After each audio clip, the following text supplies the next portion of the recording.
Hey, Crick. I remember it, so you don't have to. And welcome to Bland Shit 101.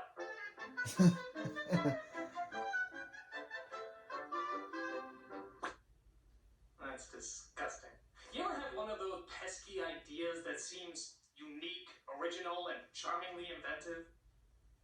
Don't you just hate those? Why can't we make something that's tired and dated, with no originality whatsoever? Why can't it be more like blank check?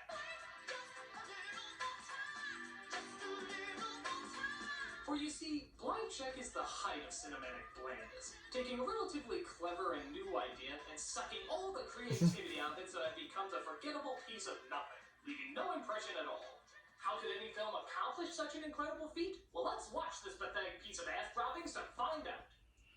Now, most films would begin with a unique way of showing their title, trying to distinguish itself and give it its own style. But not blank check, they just show it. My God, is that uninventive? As if to say, really your ticket stub is the only written title you need for this film. Anything else would just be an extravagance.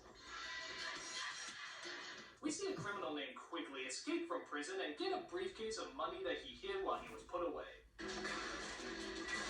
We then cut to our main character named Preston. Dad, I've given this some thought, and I've decided that... Why, I think he's really talking to his dad. That's why we're in this tight, uncomfortable shot that doesn't show his father, right? Why else would they obviously frame this in such an awkward way? Oh, it's a goldfish. You see, this trick has been used a dozen times in other films, but that just adds to the blandness that blank check has to offer. I sure hope there's more to be unimpressed by. Out of the way, stick boy. Oh, there is! Two obnoxious brothers who like to pick on him all the time. You mean we get two unintelligent bullies that have no human emotion outside of just being a stereotypical teen antagonist? It must be my birthday! Hey, this is my life savings! Consider yourself our silent partner. So apparently Preston is upset because his father treats his brothers better because they're trying to start their own business, and Preston hasn't yet, even though he's like 7. They need the space for their business. My space. Well, young man in this family industry gets rewarded. While you're in here playing, your brothers are hard at work. Surprise. Whoa, Preston, maybe you could teach your brothers how to use it. Oh, and did I mention that he's the only one who knows how to operate a computer? Yeah, the two brothers who want to start their own business don't know how to operate a computer. More bullshit, please! Damien and Mao flee, but to base. But to base. Who said but that? to base. Type quick. But to base. It But deletes. to base. Turn it But off. to base. We can't let a computer that nobody outside the room can talk smack about us! Base. Don't rub it. Be a man. Don't rub it, be a man. Yeah, I had that t-shirt growing up too. So Preston is invited What? to a birthday party of a kid who doesn't like him. I'm not sure how that works. As the kid greets Preston in a classic manner. It's Presto the Pesto! Oh, that's right. Always trust Disney to be 20 years behind what's currently popular. Personally, I would prefer the Psych Hitler. So because his cheap-ass father gave him such little money, he only gets to ride the dorky rides while all the other kids get to enjoy the larger rides. Proving that money is the only thing to make you truly happy. You need some cash? Nah, we got a bunch of change. It's not fair. Why can't I have anything? Well, Preston, they have jobs and they learn to sing. How can I save Yeah, but the money kid's if I only don't have 7. Penny saved is a penny earned. Like, Meanwhile, the Quigley guy goes to visit an old friend who's an owner of a bank. It turns out his bills are marked, so he's gonna send in a guy named Juice to get new ones. Why can't he just get them now? Because this is Bland Shit 101.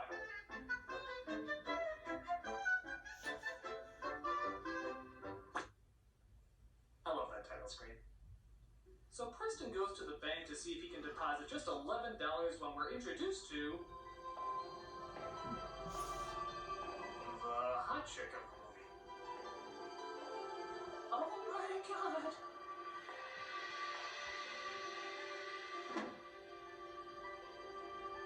Hi, can you see okay? Oh, yeah, sure. I would like to open an account, please. $11. Do you have any other money you'd like to deposit, Mr. Waters? I'd like to make a deposit in your skirt. Yeah, that's what I meant. I'm afraid we have a minimum balance. It's $200. $200? Whenever you're ready, please come back and see me, okay? My name's Shay Stanley. Thanks. Bye-bye. Bye-bye. Hi, I sure hope I can buy you at the end of this movie. So Preston gets his bike run over by the Quigley guy who sees a cop and forgets to write out the amount in the check to cover the injury. So you think his folks would be relieved that he's okay, right? Not in the impractical world of Blanchett 101. I thought we understood about taking care of our valuables. It was a piece of junk. Well, if that's how you feel about a gift from your parents, I don't see giving you a new one for your birthday. I don't want a new bike. I want my own room. I'm warning you, you're on thin ice as it is about the bike. What I want is my own house. Listen, young man. Until further notice, you're grounded. That'll teach you to almost get run over. Outside the sun's emotion. These parents are terrible. Like literally, this kid gets run over, and they're more. Good old-fashioned criminal use. $1 million. What? Score just gasped. So he tries to deposit the check, but it's called into Just like the last one. because they don't believe it. Like in the last review, they just laugh. Did the score just laugh, and that's this one did just gasp. Is there much of a line out there, Mrs. Lewis? Yes, we're swamped. What are you doing here? Please. Is it me, or is the actor playing the head of the bank the same actor who's playing the female teller? Could they do that back then? Juice? No thanks, I'm not thirsty. That's right. He mistakes the kid for juice. You see, all adults are friggin' idiots in Blanchett 101, especially in kids' films. However, it turns out the real Juice is downstairs asking to see the head of the bank as well. Look at my name is Juice. And I got something right here, and I wanted you to be so kind enough as to cash it for me. Okay, who is this guy anyway? He seems to pop up in my reviews all the time. He was the non-surfing brother in Surf Ninjas, the horny singing lizard in Ferngully, and now he's a con man in this. Stop following me, strange man with kind of cool voice. Or Tone Black, whatever the hell your name is. Oh, speaking of sweet. What's wrong with you, little boy? I'm sorry. Now, you know you ought to be in school. Don't make me sing about how I'm gonna eat you. If I'm gonna eat somebody. So the bank guy finds out he's been had as the kid first decides to buy a friggin' castle with the money he just got. And wouldn't you know it, the Quigley guy is trying to buy it too. That's a smart escaped convict, trying to draw as little attention to himself and keep a low profile by living in a castle. Hello? Good afternoon. I'd like to make a cash offer on your house. Well, I'm a total moron, so continue. I have an offer on the table of $300,000. We'll take it. What is your name?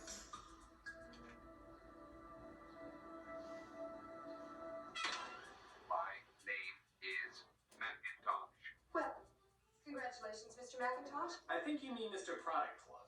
You have a house. So Preston uses all his money claiming that it belongs to a fictional guy named Macintosh. But wait a minute, this movie almost has a creative premise going. Surely there must be some way we can make it more conventional. How about a comic relief limo driver? There we go. And make sure not one word of his dialogue is funny. Waiting for a client here. But I'm your client. Oh, right, yeah. And I'm Madonna. If you want to ride in this, you need some buckaroos, buccarinis, some moolah, some dinero, some money, some frog skins, much similar to the money you've given me. In fact, identical to the money you've given me right now. I was just kidding about you, Madonna. I love comedy relief that provides no comedy or relief. But wait, don't bland, uninventive comedies need to have mindless montages? Oh yeah, the movie's styling now. Oh, did I mention that the limo driver is along for the ride too? I don't think he invited him along or anything. He just started coming with. It's okay, they're rich. Ah, gee, this story seems way too simple. Isn't there some way we can make it needlessly complicated? Well, it turns out that attractive banker is actually not a banker at all. She's an FBI agent, trying to find the money that Quigley stole before. That seems totally unneeded and implausible. Way to shitty it up, movie. I almost enjoyed a few seconds there. Hey, you know this guy, what is it, McIntyre? Ah, McIntosh, yeah. Why does he get a kid like you to go out and buy all this stuff for him? He never had a real childhood, so now that he's really, really rich, he can have all the fun that he couldn't have when he was a kid. Sounds like a modern-day Michael Jackson to me. Ladies and gentlemen, I'm personally glad to have made the first Michael Jackson joke since he died. I miss the man. We all do. But the time time has come to laugh again. Laugh at the oddness, laugh at the strange behavior. Don't let the fear of bad taste hold you back. You see, Michael Jackson was an odd person. Very, very odd person. But the reason we can still laugh at him is because he was also something that we can never take away. A genius. Don't be afraid, people. No matter how hard you laugh, he will always be a genius. I'm a nostalgia freak. The time has come to laugh once more.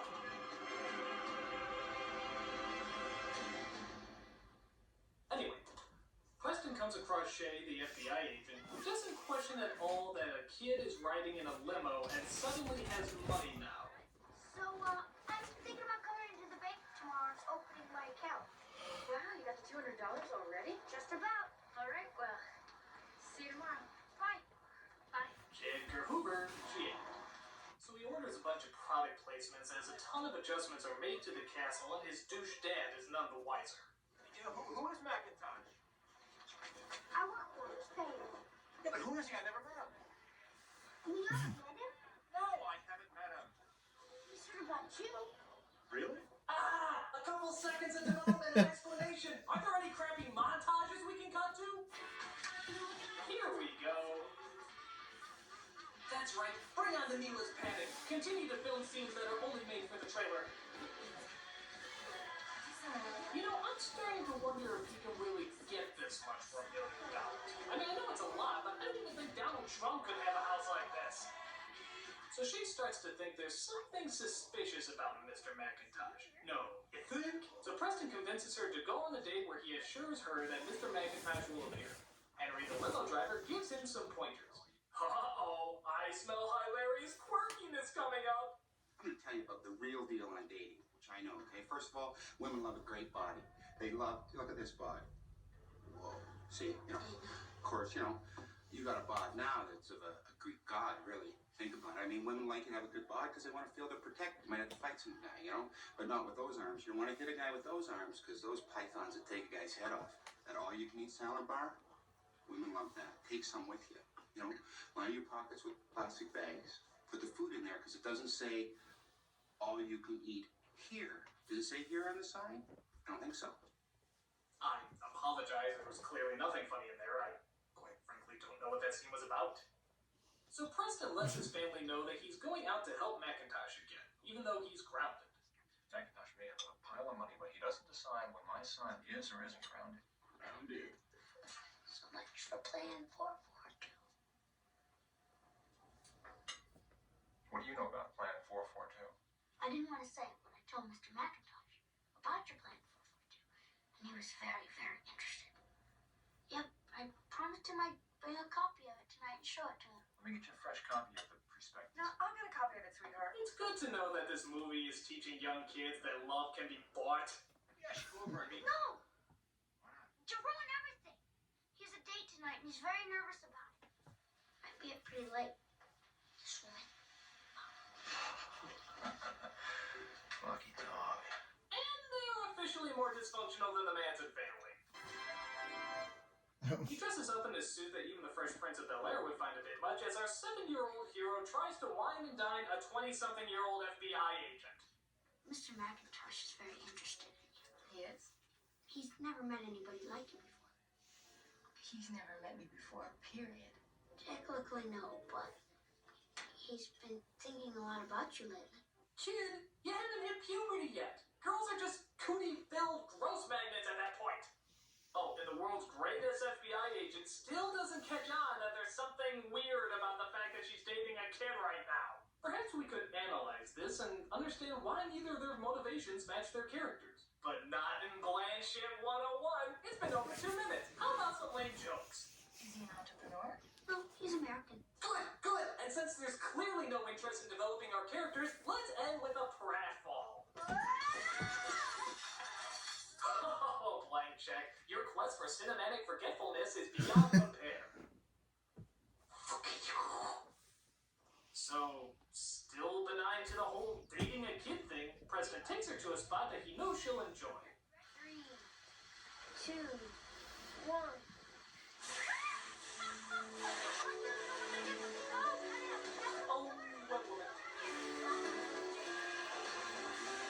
Okay, this is kind of creepy. This 7-year-old kid is trying to be with this woman by pretending to be. Oh yeah.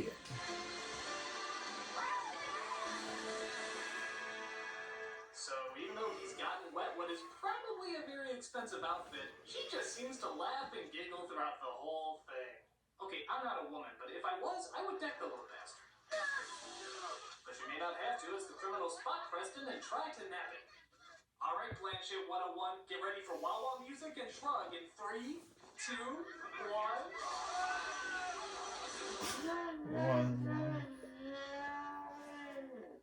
He got away again! I don't believe this! He got away again! Oh hey, I guess the banker guy was so upset he fell back to the ground in a jump cut. I sure hope they don't get wet again. So did Preston's plan to embarrass himself and ruin her outfit work in his favor? I had such a good time. Me too. Good night, Preston. Good night, Shay. Okay, Ooh, the high five of shame. again, this is so weird. We're trying to shake her hand, but a high five? That's gotta hurt. So the crooks find that one bratty kid and force him to tell them where they can find Preston. Why don't you just tell me what I need to know? Round numbers. I don't think you get the picture, Sonny. Maybe you need a better view. Preston Waters, 1508 Oak Street, Hillsdale, Indiana. Thank God you just cut to that picture of the same building instead of dangling me off it, or else I would have really been scared. So Preston says he's gonna have a birthday party for McIntosh when it's really his birthday. So he finds out that he's actually spent all the money and can't pay for the party. Just at the same point where the father comes in and, of course, mistakes him for McIntosh. You don't have kids, do you, Mr. McIntosh? Well, I tell you, it's very easy to make mistakes with them. I haven't always paid enough attention to my kids. I feel like I never see my kids, even when they're right in front of me. Wow. I'm afraid he's missing out on his childhood. But now they're trying to make him sympathetic now? This speech is terrible. We appreciate you sending Preston home early. After his dad leaves, he sends everybody home and So, waits in the castle by himself. The dad was mean to his son the entire film, So and some burglars now are he's trying trying to to break be into a place, and there's just one sympathetic. lone kid there to defend it. This is What's that movie that everybody was trying to rip off at that Come point on. in time? Oh, Home Alone! And I just so happen to have the Home Alone rip-off checklist right here. Let's get marking. Impractical trap foiled by unimaginably stupid villains? Check. Gratuitous shot to the crotch resulting in cartoony sound effects? Check. Unfunny dialogue hoping to be turned into an obnoxious catchphrase? Check. Oh, will the hilarious moments ever stop? Ripping off other hilarious moments? So of course the bad guys catch up with him and are about to make him pay. This looks like a job for a predictable conclusion. Bring in the cops who just so happen to show up at the right time. FBI, Peterman. So the bad guys get arrested as Preston tries to see if there's any future for him and Shay. So when can I see you again, Shay? Why don't you give me a call and say about 10 years? 5, 7. 6. Okay. It's a date. Oh my God! Yeah. Step away from it. So Preston goes home not to an angry house of parents who should rightfully punish him, but to a birthday cake to celebrate another year on this planet. So I guess the moral of the story is bad deeds always go unpunished, and that adult just kissed an 8-year-old kid. That's messed So now you know up. how to turn your creative, charming little idea into an unimaginative, depraved piece of forgettable, bland shit. Just watch Blank Check as a reference, and you'll do fine. And now I'd like to turn off my calm, pleasant teaching demeanor in order to show you what I really think about this movie. Fuck you all!